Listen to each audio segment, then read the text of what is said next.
અહીં આપણી પાસે એક મોટો ત્રિકોણ છે અને તેની અંદર બીજા નાના ત્રિકોણ છે તથા આપણને આ માહિતી આપી છે. ત્રિકોણ BCD અને ત્રિકોણ BCA એકરૂપ ત્રિકોણો છે અને તેઓ એકરૂપ છે ત્રિકોણ ECD સાથે. આ માહિતીનો ઉપયોગ કરીને આપણે ત્રિકોણના દરેક ખૂણાના માપ શોધવાના છે. તો ચાલો આપણે આપેલ માહિતી પરથી શરૂઆત કરીએ. આપણે જાણીએ છીએ કે અહીં દરેક ત્રિકોણ એકબીજા સાથે એકરૂપ છે. ઉદાહરણ તરીકે ત્રિકોણ BCD અને ત્રિકોણ ECD બંને એકરૂપ ત્રિકોણો છે. તેથી તેમના અનુરૂપ ખૂણાઓ અને અનુરૂપ બાજુઓ એકરૂપ થશે. તો ચાલો સૌ પ્રથમ ક્રમ મુજબ જોઈએ તો ત્રિકોણ BCD નું શિરોબિંદુ B અનુરૂપ છે જે અહીં છે તે અનુરૂપ છે ત્રિકોણ BCA ના શિરોબિંદુ B સાથે. BCA ના શિરોબિંદુ B સાથે.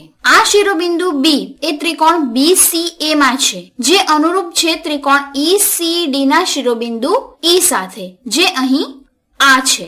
જાંબલી રંગ વડે દર્શાવેલા દરેક ખૂણાઓ એકરૂપ છે. હવે પછી આપણે જાણીએ છીએ કે ત્રિકોણ BCD નો ખૂણો C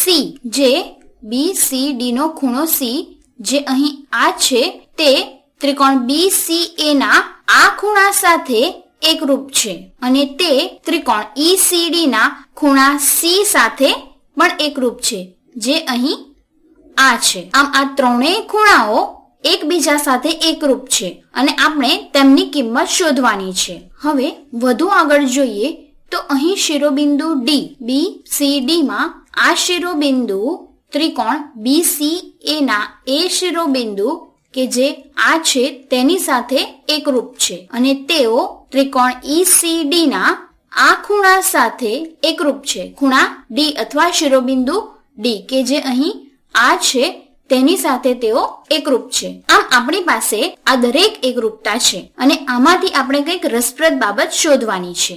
સૌ પ્રથમ ખૂણો BCA, ખૂણો BCD અને ખૂણો DCA દરેક એકરૂપ છે.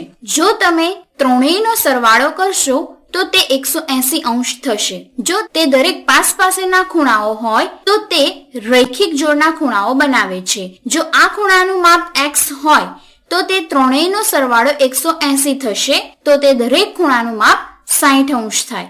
તેથી આ ખૂણાનું માપ, આ ખૂણાનું માપ અને આ ખૂણાનું માપ, આ ત્રણેયનું માપ 60 અંશ થશે. હજી વધુ આગળ આપણે શું કરી શકીએ?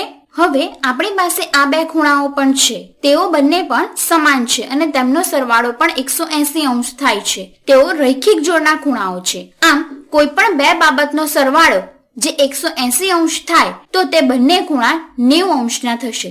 તેથી આ ખૂણો 90 અંશનો થશે, આ ખૂણો પણ 90 અંશનો થશે. આ કાટખૂણો છે અને આ પણ કાટખૂણો છે. અથવા આપણે એમ પણ કહી શકીએ કે આ બંને ખૂણાઓ 90 અંશના છે. આ બંને ખૂણા, આ ખૂણો અને આ ખૂણો સાથે એકરૂપ હોવાથી આ ખૂણો પણ 90 અંશનો જ થશે. તેથી આ ખૂણો પણ કાટખૂણો થશે. હવે આ જાંબલી ખૂણાઓ શોધવાના બાકી રહ્યા. હવે જુઓ કે આ 90 અંશનો ખૂણો છે અને આ 60 અંશનો ખૂણો છે. માટે 90 અંશ વત્તા 60 અંશ વત્તા કંઈક બરાબર 180 અંશ. તેથી 90 વત્તા 60 બરાબર 150. માટે આ ખૂણો 30 અંશનો થશે. તેથી આ ખૂણો પણ 30 અંશનો જ થાય અને તે જ પ્રમાણે આ ખૂણો પણ 30 અંશનો થશે. માટે આ ત્રણેય ખૂણાઓ 30 અંશના જ થશે અને આ ત્રણેય ખૂણાઓનો સરવાળો 180 અંશ થાય છે. આપણે અહીં દરેક ખૂણાના માપ શોધી લીધા છે. હવે આપણે આ ખૂણા વિશે વિચારીએ. ખૂણો ABE આ આખો ખૂણો થશે 60 અંશનો.